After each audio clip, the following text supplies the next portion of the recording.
В этом видео я вам расскажу о том, что ждет мобилизованных с их кредитами, которые они перестанут платить. Что произойдет дальше, после того, как они ушли в военкомат и получили повестку. В этом видео мы рассмотрим конкретно 3 самых наихудших варианта развития событий, как последовательно что будет делать, и я дам свои рекомендации.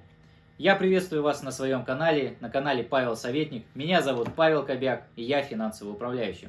Вот уже с 2018 года я помогаю людям законно через суд списать их долги перед кредитами, перед микрофинансовыми организациями и так далее. За этот период времени я уже помог более 900 клиентам, которым мы списали долги вот на такую сумму, которая уже в принципе не вмещается даже на экран телефона вашего. Но это не суть. Самое главное, давайте рассмотрим именно то, что же ждет тех людей, которых призвали сейчас в армию, и при этом у них остались кредиты. А для того, чтобы вам понять причину бедствия и размер бедствия, в принципе, давайте немного вернемся к статистике. Я сделал небольшие зарисовки для себя.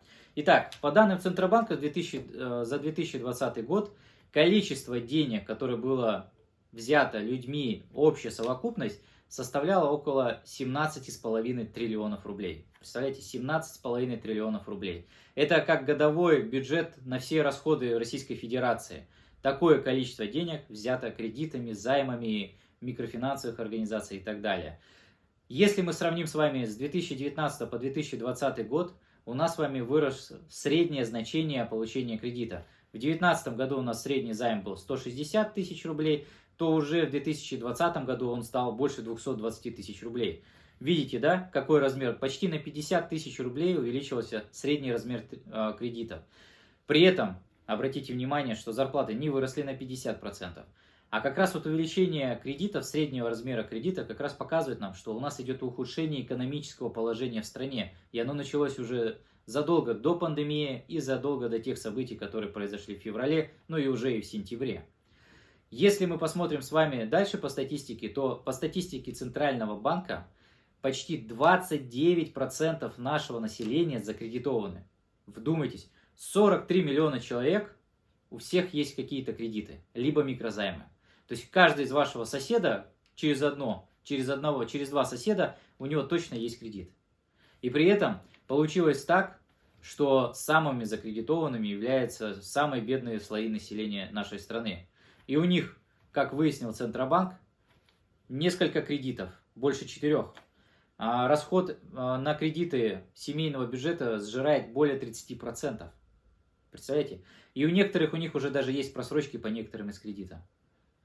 Как так получилось, неизвестно. Но давайте вернемся к тем нашим гражданам, которых мобилизовали по указу президента. И что теперь их ждет в этой ситуации, если у них есть кредиты. И сейчас я вам расскажу, что происходит же по взысканию задолженности по кредитным платежам, если вдруг вы перестали платить, и расскажу вам со стороны банка, как это происходит. Итак, шаг первый, который делает банк. Я ее назвал стадия переговорная. Что такое переговорная стадия? Переговорная стадия – это стадия, когда вот вы только-только перестали платить по кредитам, не внесли ежемесячный платеж. Что происходит? У вас, естественно, начинает приходить вам смс-ки, пуш-уведомления. Заплатите, у вас просрочка идет и так далее. И начинается у вас смс.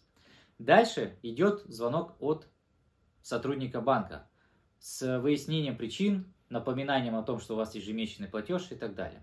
И вот в данном периоде времени, когда он только начинается, многие клиенты, конечно же, теряются, да, многие граждане, которые в последующем идут в процедуру банкротства, для них это психологический шок. И в данном случае на этой стадии переговорной я вам рекомендую сделать следующие действия. Первое действие – это обратиться, конечно же, в банк, причем заранее, если это возможно, для того, чтобы сделать реструктуризацию долга.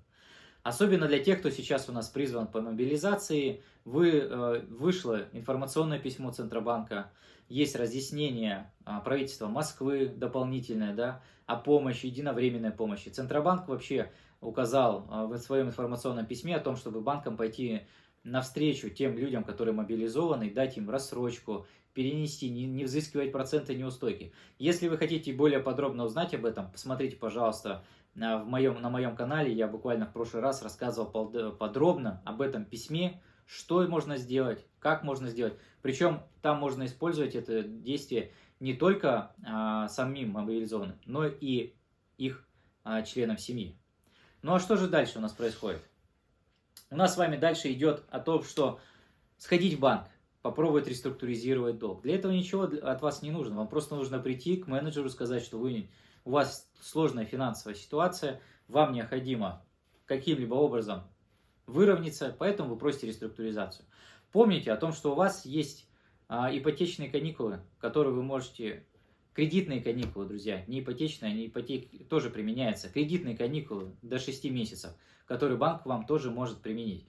У банка всегда есть просто разные варианты, как выйти из положения и помочь вам реструктуризировать долги. Возможно, некоторые банки даже предлагают, а давайте мы сейчас реструктуризируем ваш долг, выдадим вам новый кредит, вы погасите старый, мы сделаем новый на больший срок, все классно. Да, но, друзья, помните, что обязательно нужно считать проценты, под которые вы берете. Ну и сейчас, как вы знаете, страховка просто огромная. Буквально вчера я был в банке, если вы наблюдаете за моим инстаграмом. Кстати, подписывайтесь на мой инстаграм, подписывайтесь на мой канал.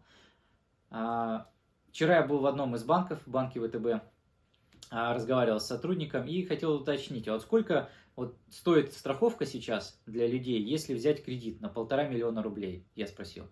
И вы знаете, сколько мне ответили? 300 тысяч. 300 тысяч, друзья. 300 тысяч стоит просто страховка. Да, она возвращаемая, когда вы берете и когда погасите весь кредит, но все равно 300 тысяч. Поэтому будьте внимательны, если вдруг банк вам предлагает какой-либо перекредитовать кредит на новый со страховкой, считайте. Дальше что я вам рекомендую сделать? Это, конечно же, провести аудит ваших семейных доходов и расходов. Посмотреть, что у вас есть, где просело, убрать какие-то лишние расходы, которые являются необязательными и в вашем случае могут вообще в принципе подождать. И таким образом, самое главное, это вести переговоры с банком. То есть, если вы не планируете уходить в процедуру банкротства физического лица, и вы надеетесь и верите в то, что найдете работу дополнительно, а скоро ваша мужская часть вернется с мобилизации, то у вас все выправится, да? Вы можете как-то улучшить свое положение, переобучение пройти, дополнительную работу найти, какие-то премии у вас придут, то в данном случае, пожалуйста, ведите переговоры с банком. Банк вам не враг. Банк ваш друг, он также заинтересован в том, чтобы вы вернули ему кредиты, так же, как и вы хотите эти деньги вернуть. Потому что для банка нет ничего такого легкого, да, в том, чтобы потом возвращать деньги. Для него лучше планомерное поступление денежных средств согласно кредитному графику, который у вас есть. Ну и, конечно же, не рекомендацион бросать, выкидывать симку, вставлять в новый телефон, и у вас новая связь, и никто вам не дозвонится. Конечно же, это не выход из ситуации, это только, на мой взгляд, озлобит банки. Некоторые банки еще делают выезды.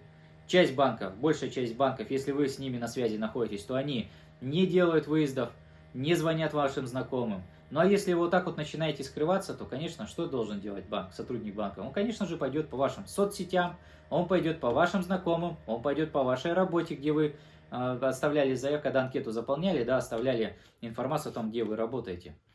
И будет максимально пытаться вернуть эти денежные средства. Поэтому идем на контакт, общаемся с банком, пытаемся реструктуризировать этот кредит. Но если вдруг не получается, то что ждет вас дальше? Так вот, второй вариант развития событий. Второй вариант развития событий состоит в том, что я его назвал как раз, это судебный вариант. Что такое за судебный вариант? Это когда ваша просрочка уже больше 90 дней. Вам не прекращается сыпаться СМС. Ну да, если это как раз для тех, кто пытался договориться с банком. Вам постоянно звонят из банка. Узнают, когда вы погасите задолженность. При этом кто-то из банков, например, уже позвонил на работу. И теперь бухгалтерия ваша знает, что вы не платите по кредитам. Да? И Марья Ивановна, в кавычках, когда вы приходите за зарплатой, говорит: ай-яй-яй, а что ты по кредитам-то не платишь, да? Наверное, многие так встречались в такой ситуации. Так вот, в дальнейшем сотрудник банка обязан идти по следующим действиям. Они четко регламентированы, четко прописаны, все сроки сделаны, задачи проставлены в банке. Как только есть превышение максимального предела просроченной дебиторской задолженности, готовится претензионное письмо. И вам направляется претензионное письмо по месту вашей регистрации. Это претензионное письмо, в котором содержится информация о том, что у вас есть такой-то кредит, что вы с такого-то числа не платите, что ваш долг такой-то, ваши штрафы, неустойки вот такие-то. Поэтому, конечно, если вы не платите, то нет ничего удивительного, когда вы получите такое письмо, и там вроде бы вы брали кредитную карту с 130 тысяч рублей, вот так вот, да, а пени и штрафы накапало там уже на 25-30 тысяч рублей, при том, что вы там 60 дней не платите. Это нормально, потому что это было предусмотрено в договоре. И, например, если мы говорим про кредитные карты, да, там самые высокие проценты, я думаю, вы знаете, там 27-35% сейчас годовых по кредитной карте.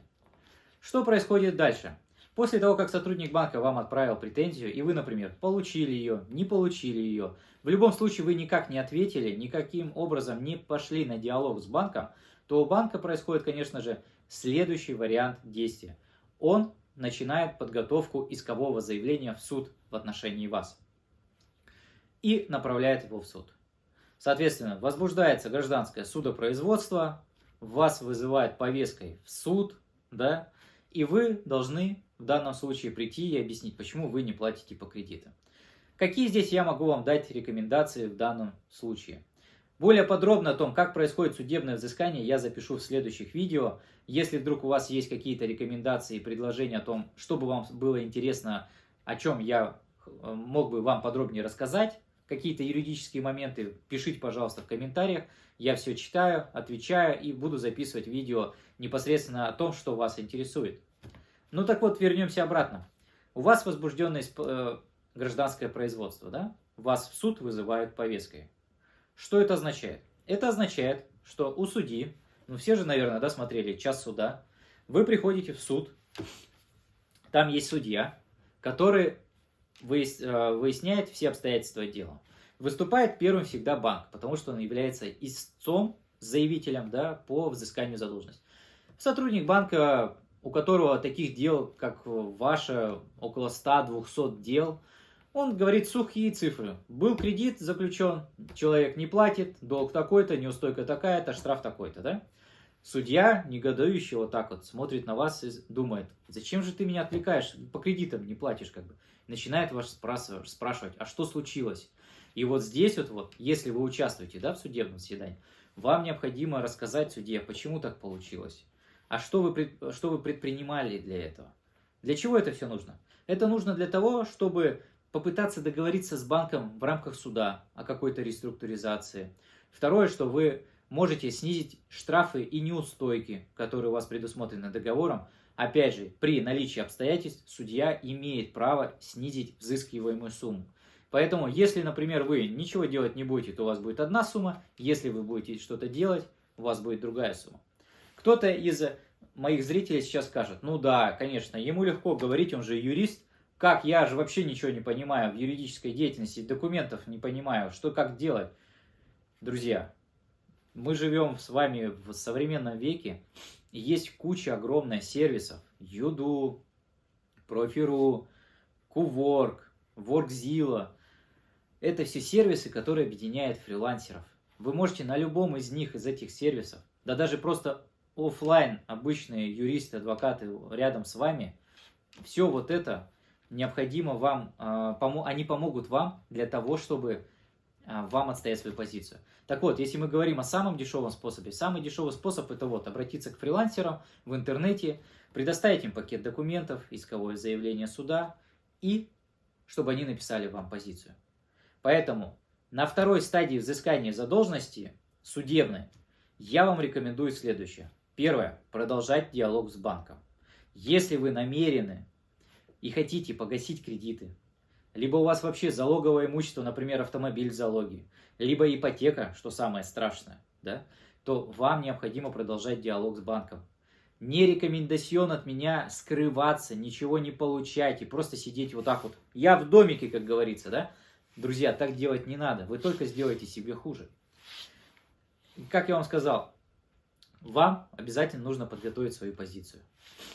Вы получаете обязательно всю почту, которая к вам корреспонденция приходит на ваш адрес регистрации. Только обязательно помните, адрес регистрации, а не тот адрес, в котором вы где-то сейчас проживаете. Очень часто просто бывает так, что направляются письма по адресу регистрации, потом спрашиваешь у человека, а ты получал исковое заявление, претензию от банка? Он говорит, нет. Я же прописан в Волгоградской области, я живу в Москве. Я туда ничего не получаю. Друзья, когда у вас начинается просрочка по кредитам, вам уже необходимо контролировать, мониторить получение писем. Для того, чтобы вы были заранее предупреждены, а какие действия банк начнет делать в отношении вас.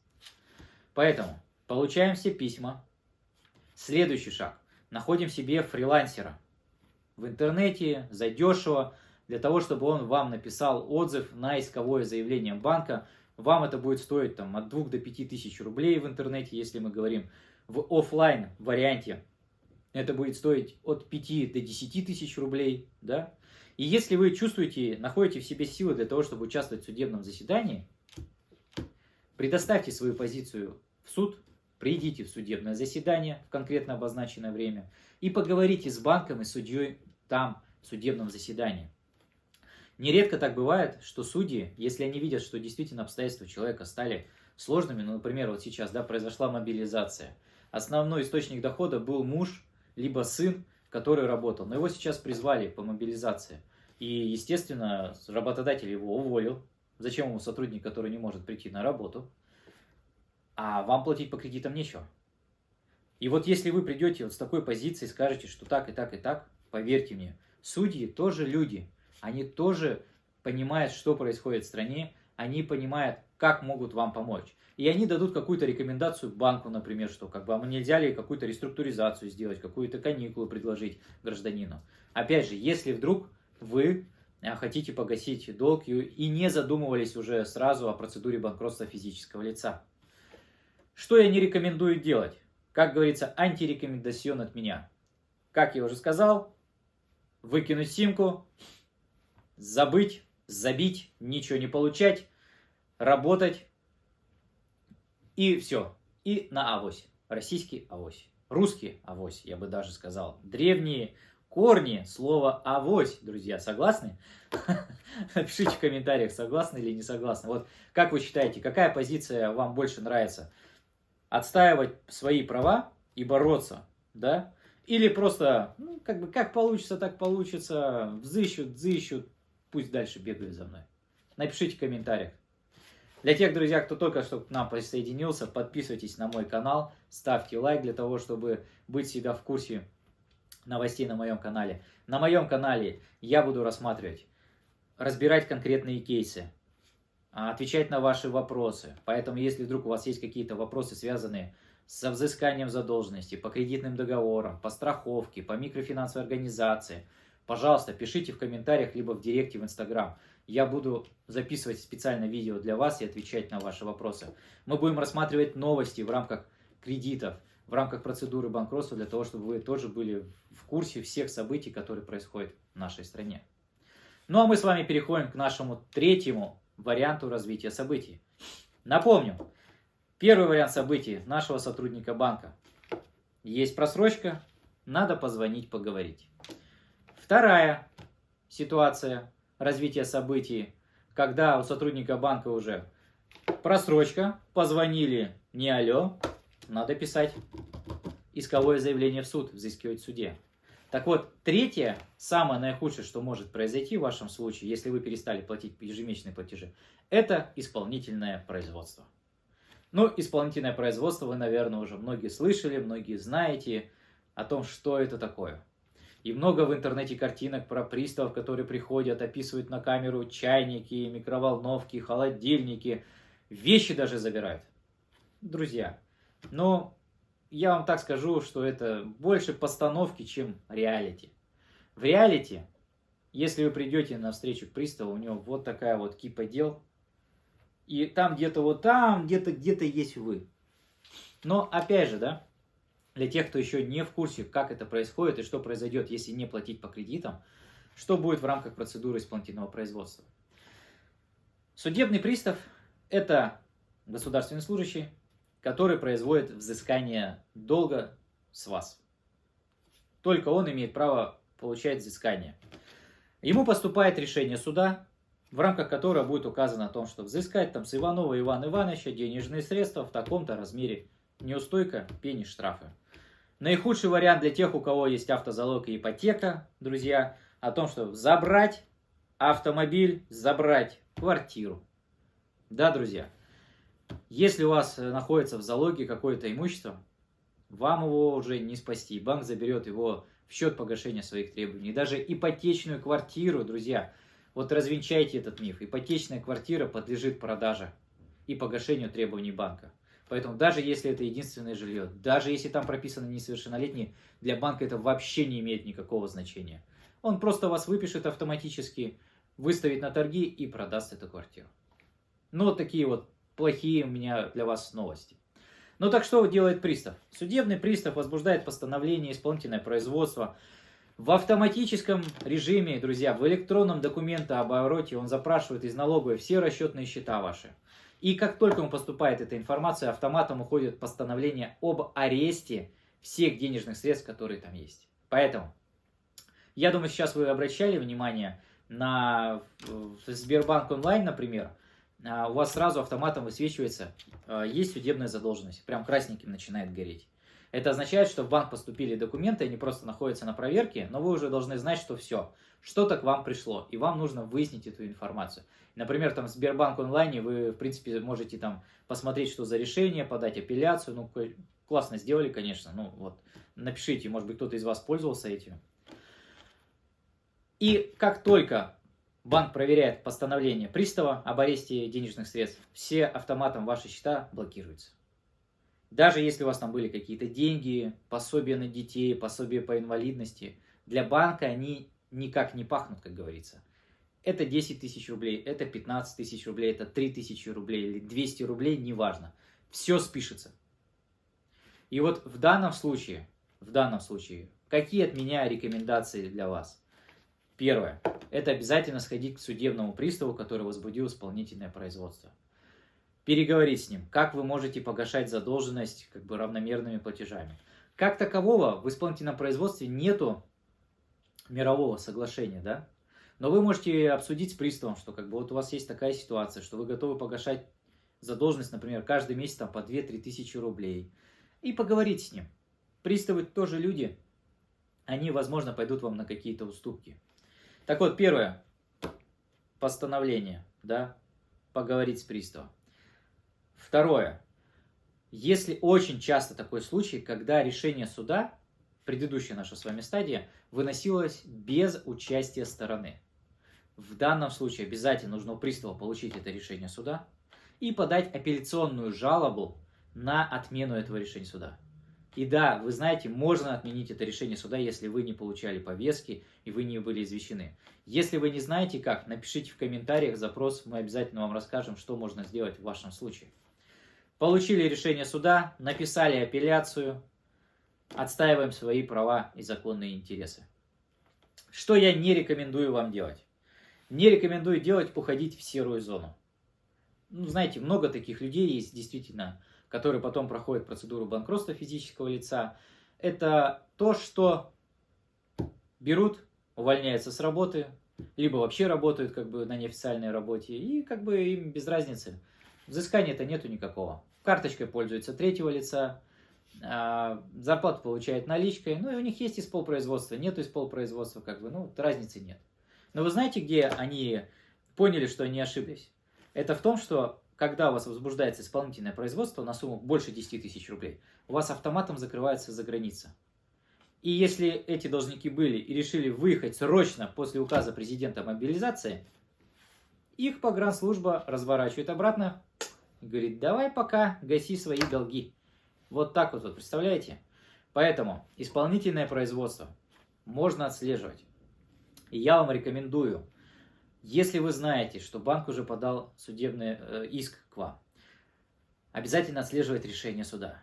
В последующем на официальном сайте Федеральной службы судебных приставов вы имеете право посмотреть, когда возбуждено исполнительное производство. Иногда там даже указывается сумма долга, Не всегда, правда, но указывается, да, общая сумма долга. И там даже есть кнопка «Оплатить». То есть вы даже можете оплатить задолженность, если она какая-то несущественная, маленькая для вас, вы можете сразу прямо взять и погасить ее.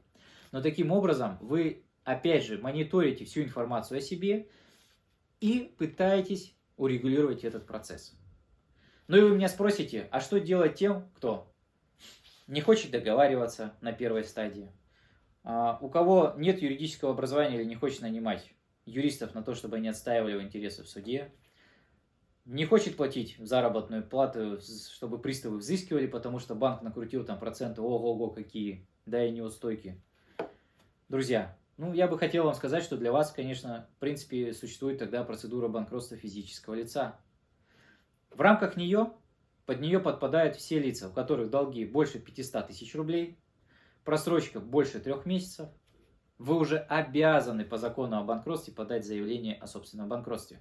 И в случае, если вы этого не сделали, вы подлежите к возбуждению административного дела производства в отношении вас и наложения штрафа за то, что вы не вовремя подали заявление о собственном банкротстве. Ну а что такое процедура банкротства физического лица в рамках судебного рассмотрения? Оно достаточно, для профессионалов, оно достаточно простое. Оно состоит, я его делю на 4 части. Первая часть – это собрать документы необходимые. Если вы собираете сам, то это примерно около месяца. Если делают профессионал, это где-то от 2 до 3 недель все происходит. После этого подаем пакет документов в арбитражный суд. В арбитражном суде рассматривают ваши документы, кредитные договоры, вашу зарплату, имущество и признают вас банкротом. И пошла сама процедура банкротства. Сама процедура банкротства идет примерно от 6 до 8 месяцев, но это вот сроки, которые у нас есть в Москве, в Московской области. Если мы говорим про регионы, вот у меня была самая дальняя процедура на Сахалине, представляете? На Сахалине дистанционная была процедура банкротства. Так вот, в регионах очень часто вводят там 2 процедуры, и за счет этого увеличится срок до 12-14 месяцев. Но если мы с вами говорим про Москву, Московскую область, Санкт-Петербург, как правило, это 6-8 месяцев. 6-8 месяцев прошло, нету никаких ограничений, суд списывает вам долги. И у вас появляется 4-я стадия, которую я называю «свободная жизнь без долгов». Если вы посмотрите, почитаете отзывы людей, которые прошли процедуру банкротства, с каким они счастьем и удовольствием рассказывают об этих страшных днях, которые прошли, потом наступило спокойствие. Поэтому, если у вас нет понимания, как платить по кредитам, перестал быть источник дохода, вас уже взыскали по решению суда, и приставы начали взыскивать, и взыскивают даже пенсию в полном объеме. Друзья, пишите. Пишите вопросы, комментарии, пишите свои кейсы, что у вас происходит. И я постараюсь вам максимально помочь и рассказать, что вам следует сделать в том или ином случае. Ну а если вам потребуется процедура банкротства физического лица, пожалуйста, пишите в директ, я соединю вас со своим помощником, и он более подробно, индивидуально проконсультирует вас, расскажет, какие есть у вас подводные камни, либо у вас все хорошо, подскажет, какие документы вам нужно составить для того, чтобы у вас все прошло отлично. На этом у меня все. Подписывайтесь на мой канал, ставьте колокольчик, уведомления, смотрите за видео, ставьте лайки, дизлайки, пишите комментарии, как говорится. С вами был Павел Кобяк. До новых встреч!